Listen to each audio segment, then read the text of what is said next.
प्रांजल online classes में आपका एक बार फिर हार्दिक स्वागत करता हूं मैं।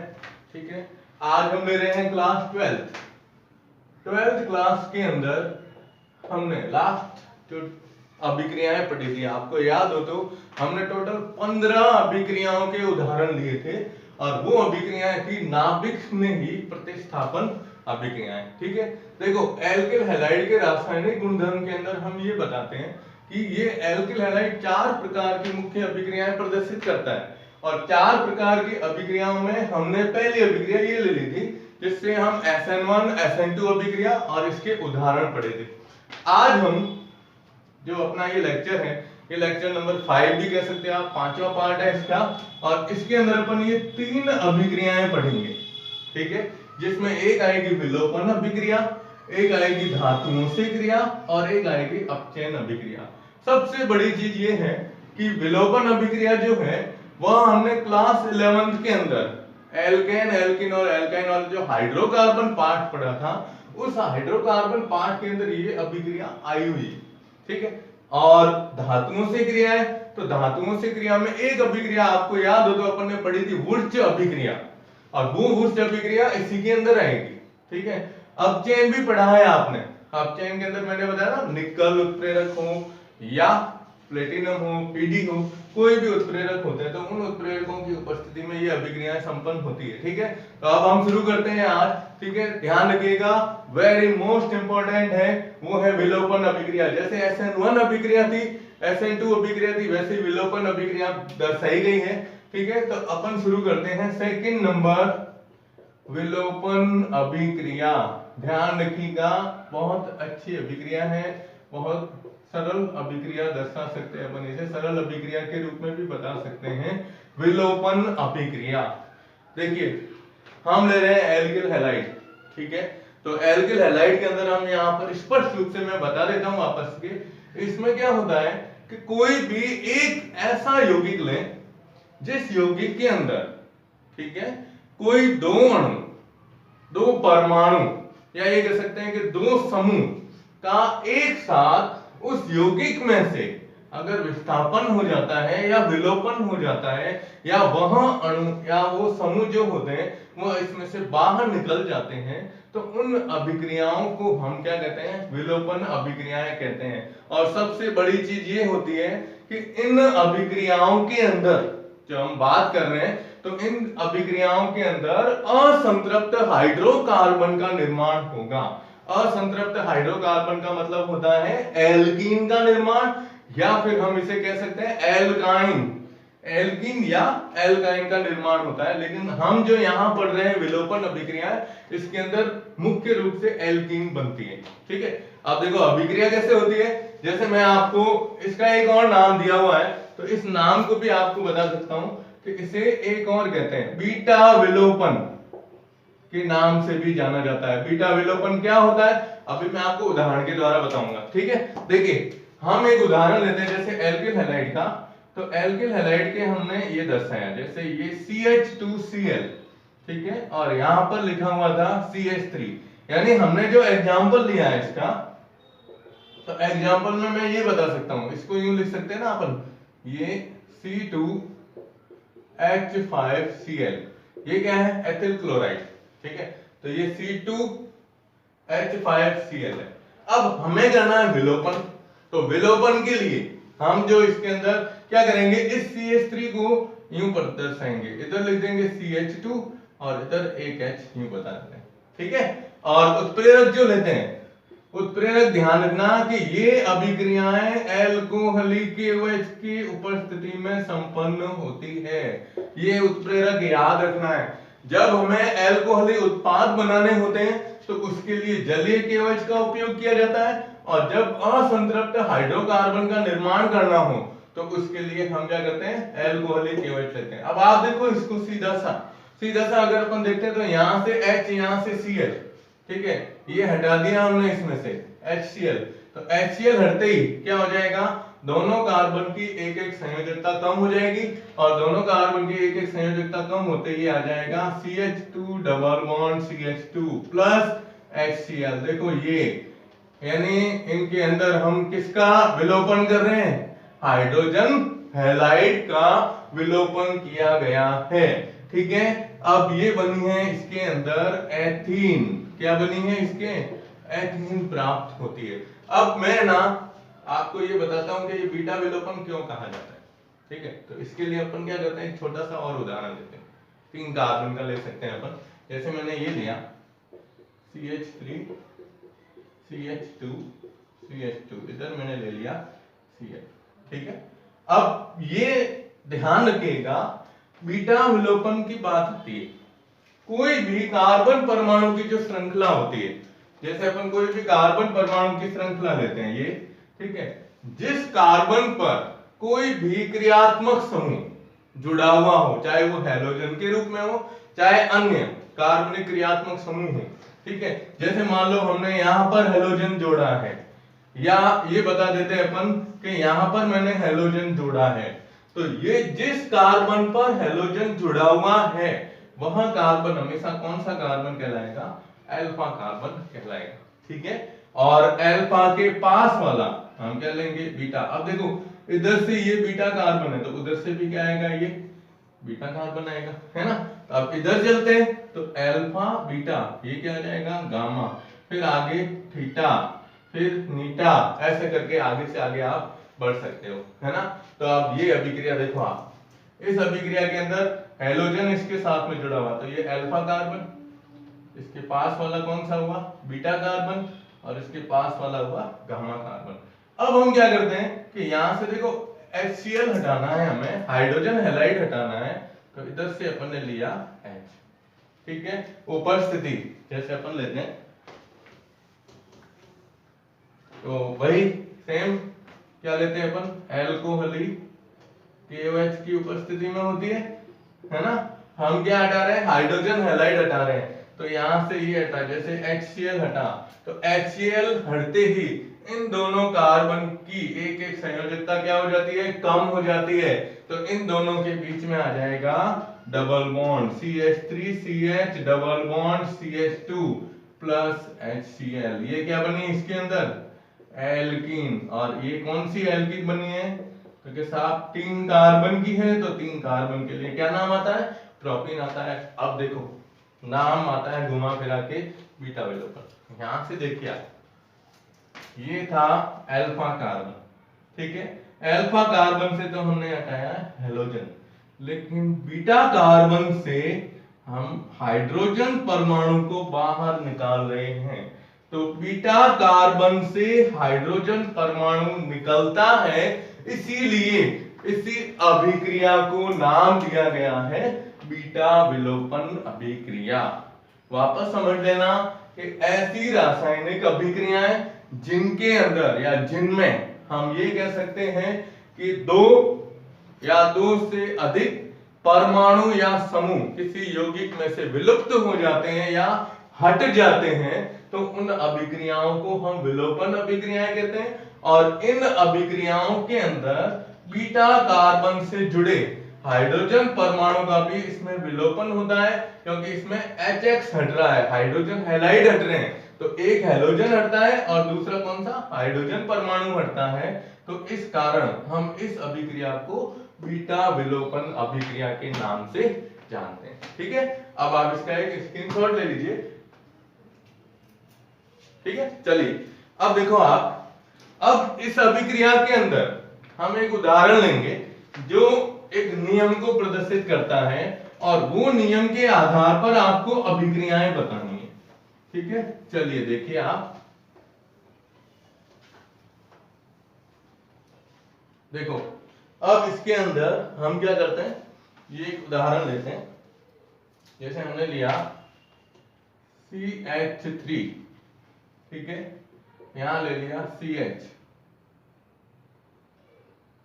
इधर ले लिया मैंने Br, फिर ले लिया CH2 और CH3। ये अभिक्रिया बहुत इंपॉर्टेंट है परीक्षा के हिसाब से। ये है 2 ब्रोमो, क्या लेते हैं? ब्यूटेन के रूप में। ठीक है, अब देखो आप, अब हमें अल्फा बीटा के बारे में बताना है। तो आप जानते हैं कि जिस कार्बन से हेलोजन जुड़ा हुआ है उसको अपन अल्फा कार्बन कहेंगे, ठीक है। इसके पास वाला इधर भी बीटा है और इधर भी क्या है, बीटा कार्बन है। यानी जो उत्पाद बनेंगे इसमें वो दो संभावनाएं बनती है, ठीक है। अब इन दो संभावनाओं को कैसे प्रदर्शित किया जाएगा, तो मैं इस उदाहरण को क्या करता हूं, मैं इस यौगिक को बीच में लिख देता हूं एक बार, और बीच में लिख के फिर मैं आपको इसको समझाता हूं कि कैसे इसके अंदर उत्पाद बनेगा, ठीक है। देखिए आप इसके अंदर जैसे ये था 2 ब्रोमो ब्यूटेन का उदाहरण है, तो मैं ये लेता हूं इसको बीच में कि ये CH3 CH Br CH2 CH3 ये है 2 ब्रोमो ब्यूटेन, ठीक है, 2 ब्रोमो ब्यूटेन के रूप में लिखा जाता है। अब हम ले क्या रहे हैं, विलोपन अभिक्रिया, तो देखो आप ये है अल्फा कार्बन, ठीक है, ये है अल्फा, ये है बीटा, और ये कौन सा है, बीटा कार्बन है ना। अब हम ले रहे हैं बीटा विलोपन, कौन सी, बीटा विलोपन अभिक्रिया। तो क्या होती है बीटा विलोपन, बीटा कार्बन से हाइड्रोजन का हटना, है ना। अब देखिए आप, अब मैं इस अभिक्रिया को इस तरह से बताऊं कि अपन क्या करते हैं, पहले इस कार्बन को नंबर दे देते हैं, ये है ना, इस श्रृंखला को ये 1 नंबर, ये 2 नंबर, ये 3 नंबर और ये 4 नंबर, ठीक है। अब देखिए फर्स्ट इधर से लेते हैं अपन, यहां से मैंने लिया, ये किसकी उपस्थिति में हो रहा है, एल्कोहली KOH की उपस्थिति, क्योंकि देखो 2 बीटा कार्बन है ना, तो 2 बीटा कार्बन का मतलब इसमें उत्पाद बनने की जो संभावना है वो 2 बनेगी, एक नहीं होगी, 2 प्रकार की एल्कीन बनेगी। कैसे बनेगी, तो देखो आप ये है ना 2 नंबर है वो, ये ध्यान रखिएगा आप, मैंने वो ऊपर दर्शा देता हूं, चलो 1 2 3 और 4, है ना। अब मैं क्या करता हूं, इधर से 1 नंबर कार्बन से हाइड्रोजन का विलोपन करता हूं, यहां से एक H लेता हूं, ठीक है। तो देखो इसको मैं यूं बता रहा हूं, ये CH2H CHBr CH2 CH3, ठीक है, ये अल्फा है, ये बीटा है, ये भी कौन सा है, बीटा है। अब देखिए ये सेम है, 1 नंबर कार्बन से हम क्या कर रहे हैं, हाइड्रोजन का विलोपन कर रहे हैं इधर से, तो इधर से क्या हटा, HBr, ये HBr हटा है इसमें, तो HBr हटे, इन दोनों कार्बन के बीच में क्या आ जाएगा, H, देखो आप डबल बॉन्ड आ जाएगा, तो डबल बॉन्ड में इधर उत्पाद लिख देता हूं, तो उत्पाद क्या आएगा, CH2 डबल बॉन्ड CH, ठीक है, फिर यहां से CH2 CH3, ये बनता है 1 ब्यूटीन। उत्पाद क्या बना, जब हम यहां से H हटा रहे हैं और इधर से हेलोजन हटा रहे हैं यूं, तब तो बनता है 1 ब्यूटीन। अब ये भी बीटा कार्बन है और इधर से भी बीटा कार्बन है, अब इधर से हटाओ, तो देखो अब मैं इस अभिक्रिया को वापस इधर बता रहा हूं, ये यहां से अपन बताते हैं यूं, एल्कोहली KOH, क्या लेते हैं, एल्कोहली KOH, ठीक है। अब क्या करूं, ये इसको लिख दिया CH3, अब यहां से हटाते हैं एक H, ये एक H, क्योंकि इधर से भी तो हटता है। अब यहां से क्या हटा, HBr। अब जैसे यहां लिखेंगे अपन कि 3 नंबर कार्बन, ये जो 3 नंबर कार्बन है से हाइड्रोजन हटाना या हटाने पर हेलोजन तो हटेगा ही साथ में, लेकिन ये भी हटता है। अब इसमें से अपन ने क्या हटाया, HBr, इधर से भी क्या हटाया था, HBr, ये HBr हटाया, तो HBr हटाते ही अब जो उत्पाद बनेगा इसके और इसके बीच में, यानी ये दोनों है, देखो अब इन दोनों के बीच में डबल बॉन्ड आएगा, तो इन डबल बॉन्ड को अपन यूं दर्शाएंगे CH3 CH double bond CH और CH3, इसके अंदर बनता है उत्पाद 2 ब्यूटीन।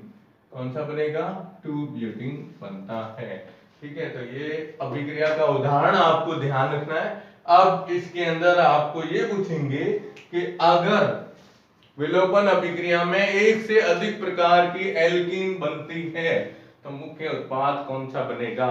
तो आपने 11th में एक नियम पढ़ा था, याद है, सेट-जेफ नियम।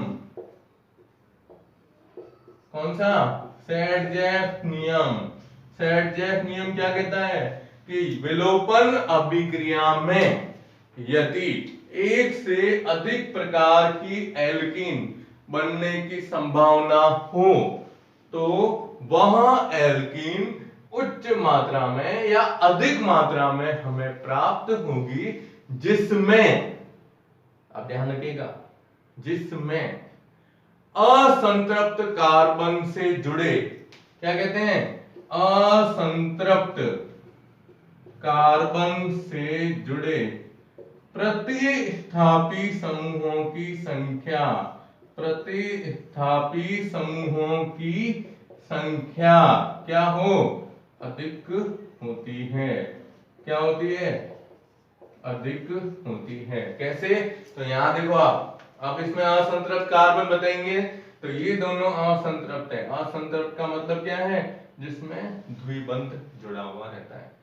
अब ये इसमें ये समूह जुड़ा हुआ है, ये कौन सा है? C2H5, यानी इसमें प्रतिस्थापी समूह की संख्या कितनी है? 1 है। ठीक है, 1 ब्यूटीन के अंदर। और उधर देखिए आप, इसके अंदर ये असंतृप्त कार्बन है दोनों। अब इन दोनों के साथ में एक इधर CH3 जुड़ा हुआ है, एक इधर, यानी 2 CH3 समूह जुड़े हुए हैं। ठीक है, अब आपको एक चीज और क्लियर कर देता हूं। कभी कभार क्या होता है, हम ये सोचते हैं इसमें कि भाई यहाँ तो CH3 है ना, और यहाँ पर क्या जुड़ा हुआ है? C2H5, ये बड़ा समूह है, तो ये मेन होना चाहिए उत्पाद, है ना। लेकिन ऐसा नहीं है। कार्बन चाहे एक कार्बन का प्रतिस्थापी समूह, चाहे 2 कार्बन के प्रतिस्थापी समूह, कोई फर्क नहीं पड़ेगा। हमें केवल ये बताना है कि प्रतिस्थापी समूहों की संख्या कितनी है। तो यहां हम देखते हैं 2 ब्यूटीन के अंदर हम देख रहे हैं 2 मेथिल समूह जुड़े हुए हैं, और 1 ब्यूटीन में एक एथिल समूह जुड़ा हुआ है, यानी इसमें प्रतिस्थापी कितने हैं? 1 है, ये प्रतिस्थापी है। ठीक है, और इसमें कितने प्रतिस्थापी है? 2 समूह है। इसलिए मुख्य उत्पाद किसके हिसाब से? सेट-जेफ नियम के हिसाब से ये बनेगा मुख्य उत्पाद, या इसकी प्रतिशत मात्रा होगी 81%, और ये होगा जिसे अपन कहते हैं अल्प उत्पाद, जिसकी प्रतिशत मात्रा कितनी होती है? 19% होती है। तो सेट-जेफ नियम याद रखिएगा कि अगर विलोपन अभिक्रिया में एक से अधिक प्रकार की एल्कीन बनने की संभावना हो तो वह एल्कीन उच्च मात्रा में प्राप्त होगी, ठीक है ना, जिसमें असंतृप्त कार्बन से जुड़े प्रतिस्थापी समूह क्या हो? अधिक संख्या में जुड़े हुए रहते हैं। तो आपको ये ध्यान रखना है, पर बोर्ड परीक्षा में कैसे सवाल पूछते हैं ये भी बता देता हूं। बोर्ड में ये पूछेंगे कि 2 ब्रोमोब्यूटेन की विलोपन अभिक्रिया को सेट-जेफ नियम के आधार पर समझाइए। आपको याद हो तो मैंने 11th क्लास में ये सवाल दिखाया था, उसमें मैंने आपको 2 ब्रोमो पेंटेन दिया था, और इसमें मैंने उदाहरण बताया है 2 ब्रोमो ब्यूटेन। ठीक है, तो अब आप इसका स्क्रीनशॉट ले लीजिए। हो गया? चलिए अब हम लेते हैं हमारी इसमें तीसरी अभिक्रिया। ठीक है, तीसरी अभिक्रिया आपको याद है, मैंने अभी नाम बताया था, वो नाम है कौन सा? धातुओं से क्रिया। देखिए आप, अब 3 नंबर आती है धातुओं से क्रिया। ये तो क्या है, सिंपल वे में बतानी है, ज्यादा इसमें उलझन लेनी नहीं है। 2 अभिक्रिया इंपॉर्टेंट है, 2 नहीं 3, सॉरी 3 इंपॉर्टेंट है, तो वो थोड़ा याद रखिएगा, बाकी जनरल रूटीन में पढ़ लेना, है ना। तो सबसे पहले आती है सोडियम धातु से क्रिया, ये ले लेते हैं, सोडियम धातु से क्रिया। याद है इसका नाम क्या है? चलो मैं इसका नाम बता देता हूं, वुर्च अभिक्रिया। अब आपके दिमाग में आया होगा, 11वीं के अंदर आई थी वुर्च अभिक्रिया, है ना। तो ये इंपॉर्टेंट अभिक्रिया है, सोडियम धातु से करेंगे क्या बनेंगे इसके अंदर, एल्केन। एल्केन निर्माण की अभिक्रिया के अंदर ये आया हुआ है, ठीक है। तो अब देखो आप इसको हम लेंगे, तो सबसे पहले लेते हैं RX, इसकी सोडियम धातु से क्रिया करेंगे। अब सोडियम धातु देखते हैं तो एक अगर लेते हैं तो NaX हटेगा, तो R ही रहेगा, इसलिए अपन क्या करते हैं इसके दो अणु लेंगे, XR।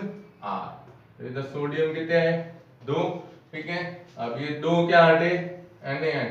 उपस्थिति याद रखिएगा, ईथर की उपस्थिति में होती है, किसकी उपस्थिति में, शुष्क ईथर की उपस्थिति में NaX हटा, है ना, और NaX हटते ही ये आ जाएगा RR प्लस NaX, कितने हटे, ये 2 NaX। तो RR का मतलब इसके अंदर क्या बना है, एल्केन यौगिक प्राप्त हुआ है। तो ध्यान रखना, इसका उदाहरण जैसे मैं लेता हूं, तो उदाहरण लेते हैं जैसे CH3Cl प्लस 2Na प्लस वापस क्या ले लेते हैं Cl और CH3, तो क्या हटेगा 2NaCl, ठीक है। उपस्थिति किसकी आएगी, शुष्क ईथर की। अब पीछे क्या रहा, 2 CH3 जोड़ दो, आपने जोड़ने हैं 2 CH3 प्लस 2 NaCl बना, ये क्या बना इसके अंदर, एथेन।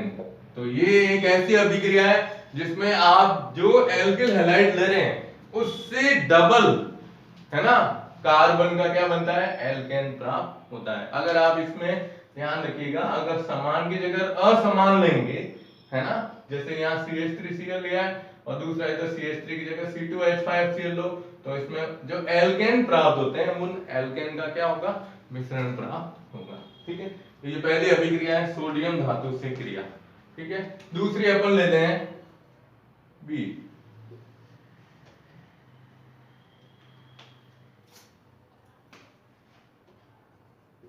चलो लिथियम धातु से क्रिया, ठीक है, लिथियम धातु से क्रिया। अब लिथियम धातु से क्रिया करेंगे तो इसमें बनता है कार्ब धात्विक यौगिक बनते हैं। कौन से बनते हैं, कार्ब धात्विक। देखो नाम आया कार्ब, कार्ब का मतलब क्या हुआ, कार्बन, और धात्विक यानी धातु, इन दोनों को आपस में मिलाया, तो लिथियम धातु से क्रिया करवाएंगे। तो किसकी करवा रहे हैं, RX की, है ना। तो देखो RX प्लस लिथियम धातु। अब लिथियम हैलाइड तो होगा, इसलिए हम क्या करते हैं, इसमें 2 अणु लेते हैं लिथियम के, ठीक है। अब 2 लिथियम ली तो एक लिथियम तो इसके साथ जुड़ जाएगी हैलोजन के साथ, तो एक तो बनाएगा LiX lithium halide, plus R के साथ में एक लिथियम और जुड़ गया, तो क्या आ जाएगा RLi, ठीक है। यानी ये क्या बना, एल्किल लिथियम, ये इसके अंदर उत्पाद बना, है ना। अब आप इसका जैसे उदाहरण लेंगे, तो मैं इसको उदाहरण को अगर दर्शाऊं तो क्या लिखते हैं, जैसे C2H5Cl प्लस 2 Li, है ना, तो LiCl हो गया, प्लस आगे क्या आ जाएगा C2H5Li, तो इसका नाम क्या हो जाएगा, एथिल लिथियम। ये एथिल लिथियम के रूप में लिखी जाएगी, ठीक है। तो ये 2 अभिक्रियाएं हो गई धातुओं से, पहली सोडियम धातु से क्रिया जिसे उच्च अभिक्रिया के रूप में लिखते हैं, दूसरी लिथियम धातु से क्रिया। अब तीसरी हम लेंगे मैग्नीशियम धातु से क्रिया, और चौथी लेंगे जिंक धातु से क्रिया, ठीक है। तो आप इसका स्क्रीनशॉट ले लीजिए।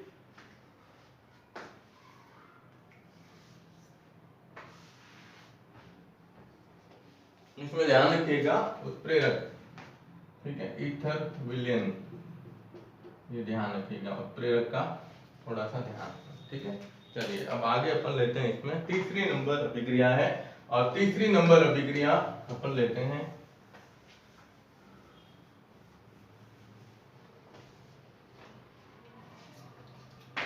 सी, ठीक है। आपको तो चलो पहले जिंक से ले लेते हैं, तो जिंक धातु से क्रिया, ठीक है। जिंक धातु से क्रिया जब अपन लेंगे तो इसके अंदर जो उत्पाद बनता है वह उत्पाद बनता है डाई एल्किल जिंक। ये मैं जानबूझ के टेढ़ा लिख रहा हूं, थोड़ा ध्यान रखिएगा, डाई एल्किल जिंक। ठीक है, जिसे एक नाम दिया गया है और ये पूछा जाता है प्रैक्टिकल एग्जाम में भी, फ्रैकलैंड अभिकर्मक। कौन सा? ये फ्रैकलैंड अभिकर्मक के रूप में लिखा जाता है। अपन लिखते हैं ना एग्जाम में, तो ये ऊपर आप लिख देना, ठीक है, कि भाई ये फ्रैकलैंड अभिकर्मक कहलाता है। अब अभिक्रिया क्या होती है? तो एल्किल हैलाइड की क्रिया है, तो चलो एल्किल हैलाइड लेते हैं अपन। सबसे पहले RX। अब देखो जिंक धातु लेनी है, हम 2 जिंक धातु के अणु लेंगे। कारण क्या है? जिंक की संयोजकता कितनी होती है? प्लस की 2, तो 2 समूह जुड़ेंगे, है ना। देखिए RX, इसकी क्रिया लेते हैं हम जिंक से। हम कह रहे हैं उत्पाद बनेगा डाई एल्किल जिंक। यहां कितना है? एक ही है, इसलिए हम क्या करते हैं, इसके 2 अणु लेंगे, तो X और इधर R। तो जिंक के कितने लिए अपन ने? 2 समूह। 2 लेंगे ना, तो 2 के अंदर ये आएगा Zn2 में, ये पूरा का पूरा समूह हटा। क्या हटा? Zn(x)2। अब ये जिंक रहा, ये जिंक इन दोनों के साथ में बीच में जुड़ेगा, क्योंकि जिंक की संयोजकता 2 है। तो जैसे Zn(x)2 होता है, तो Zn(x)2 में क्या लिखते हैं अपन? Zn(x)2 जिंक हैलाइड प्लस साथ में इसमें आएगा RZnR। RZnR, तो RZnR का मतलब डाई एल्किल, और साथ में क्या है? Zinc, dialkyl zinc. तो ये इसके अंदर उत्पाद बनता है डाई एल्किल जिंक। अब आप इसका अगर उदाहरण लेना चाहो तो उदाहरण लिख सकते हैं, जैसे C2H5Cl प्लस, ये मैं ऐसे जनरल बता देता हूं, 2Zn, ठीक है, प्लस Cl C2H5। अब जिंक 2 है, तो 2 क्लोरीन और 1 जिंक हट जाएगा। चलो इसको यूं बता दो, ये 2 Zn थे, तो क्या हटा? ZnCl2, और ये जिंक इसके साथ आके जुड़ गया, तो ये आ जाएगा C2H5, ZnC2H5 प्लस ZnCl2। तो ये क्या बना? Die ethyl. तो ये आ जाएगा डाई एथिल, और क्या लिखते हैं इसको? जिंक के रूप में लिखा जाता है। तो ध्यान रखिएगा, जिंक धातु से जब हम इसकी अभिक्रिया करवाते हैं, तो जिंक धातु के अंदर ये उत्पाद के अंदर प्राप्त, ठीक है। चलिए 3 हो गई, अब चौथी लेते हैं अपन। चौथी है मैग्नीशियम धातु से क्रिया भी कह सकते हो, या ग्रिग्नार अभिकर्मक का निर्माण। किसका निर्माण? ग्रिग्नार अभिकर्मक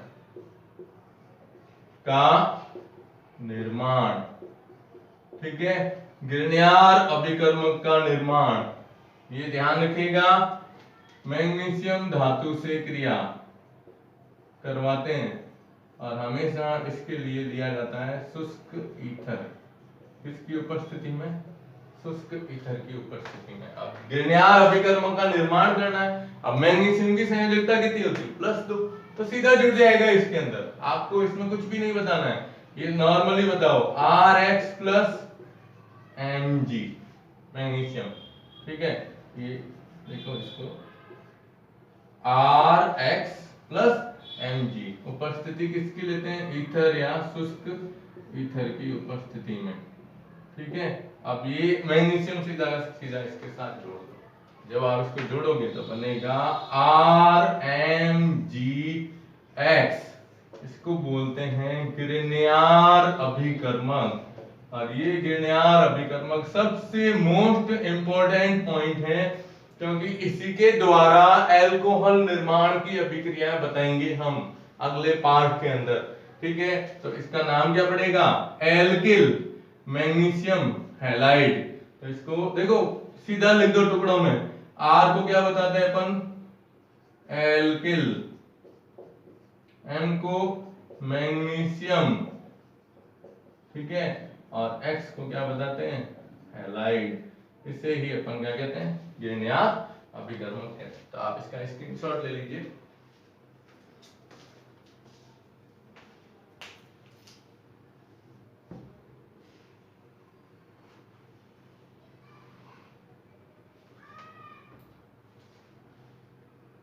ठीक है। चलिए अब धातुओं से क्रिया में लास्ट अभिक्रिया आती है, वो है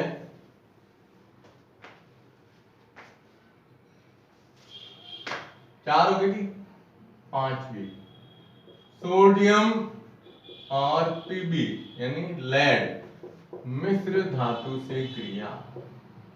इससे मिश्र धातु से क्रिया बहुत इंपॉर्टेंट अभिक्रिया है, क्योंकि इसमें जो उत्पाद बनता है, सीधा ये पूछते हैं कि इसके अंदर उत्पाद, मैं आपको बता देता हूं, TEL टेल बनता है इसके अंदर। टेल का मतलब है टेट्रा, ई का मतलब है एथिल और एल का मतलब है लेड। ये उत्पाद इसके अंदर बनता है टेट्रा एथिल लेड। अब कैसी क्रिया होती है आप अभिक्रिया देख लो। अब देखो इसमें क्या बता रहा है, एथिल है ना, तो हम क्या करेंगे कि एथिल के हिसाब से इसमें जो एल्किल हैलाइड लेंगे वो एथिल का ले लेते हैं, सिंपल सा है ना।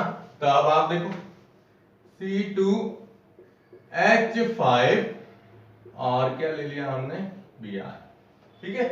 अब इसकी क्रिया हम बता रहे हैं NaPb मिश्र धातु से, दोनों से उत्पाद क्या बन रहा है, टेट्रा एथिल लेड, यानी लेड की संयोजकता +4 तक होती है ना। तो आप जब ये अभिक्रिया बताओगे तो टेट्रा एथिल, ये क्या लिया है हमने, ethyl bromide, ethyl bromide, ethyl bromide लिया गया है हमारे द्वारा। तो आप इसमें टेट्रा एथिल मतलब कितने समूह जुड़ेंगे, 4 समूह जुड़ेंगे। तो हम इसमें लिखेंगे C2H5 का होल 4, कितने जुड़े, 4, ठीक है। और Pb प्लस Na किसके साथ जुड़ेगा, Br के साथ में, ठीक है।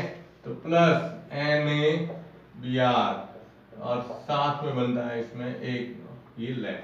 अब आपको इस समीकरण को संतुलित करना है, तो संतुलित करने के लिए ध्यान रखिएगा, हमने यहाँ C2H5 के इधर उत्पाद के रूप में 4 अणु बताए हैं, इसलिए हम इसके आगे क्या लिखेंगे, 4, ठीक है।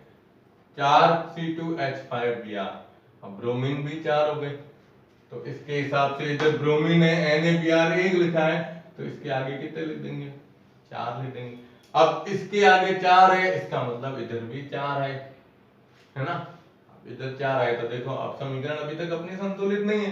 कारण क्या हुआ कि ethyl 4, bromine 4, sodium 4, lead 4, ethyl 4, sodium 4, bromine 4, lead 1 ही बताया, 1 इधर बताया, तो इसके आगे कितने लिख देंगे हम, ठीक है। तो ये उत्पाद जो बनता है C2H5 का होल 4 Pb, इसका नाम है टेल, टेट्रा एथिल लेड, ठीक है।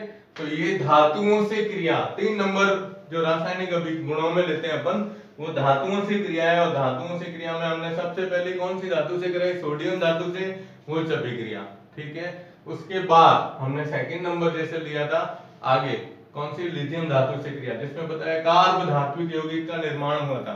तीसरी हमने ली मैग्नीशियम धातु से क्रिया, मैग्नीशियम धातु से क्रिया एक बताई थी जिसमें हमने कहा ग्रेनियर अभिकर्मक। एक हमने ली जिंक से क्रिया, जो फ्रैगलैंड अभिकर्मक, डाई एल्किल जिंक।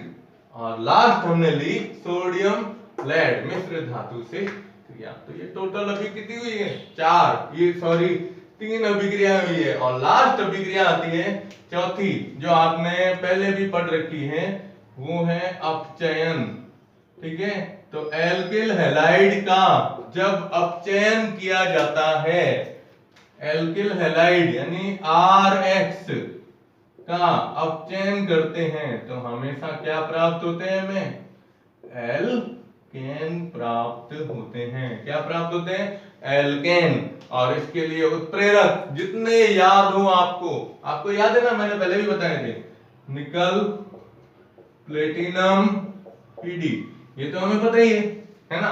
और आपको याद होगा इसी पार्ट के अंदर हमने जो अपचयन लिया था, आपको याद है, स्टीफेंस अपचयन, मेंडियस अपचयन। तो स्टीफेंस अपचयन के अंदर अपन ने लिया था SnHCl, याद हो तो आपको, ठीक है। और मेंडियस अपचेन के अंदर लिया था C2H5OH और क्या लिया था Na। अब ये अपचयन अभिक्रियाओं के अंदर आप इनमें से कोई भी उत्प्रेरक लिख सकते हो, है ना। अब अपचयन के लिए क्या चाहिए हमें, हाइड्रोजन। तो सीधी सी एक अभिक्रिया है, सीधी क्या लिखते हैं देखो आप, RH एल्किल हैलाइड, क्या लिखा RH। अपचयन कर रहे हैं, हाइड्रोजन लेते हैं, ठीक है। अपचयन के अंदर उत्प्रेरक कोई भी ले सकते हो आप, जैसे अपन जनरली लेते हैं, ठीक है। तो उत्प्रेरक के अंदर जैसे निकल, प्लेटिनम, Pd, या इसमें से SnHCl या C2H5OH प्लस Na। अब देखो एल्केन बनाना है ना।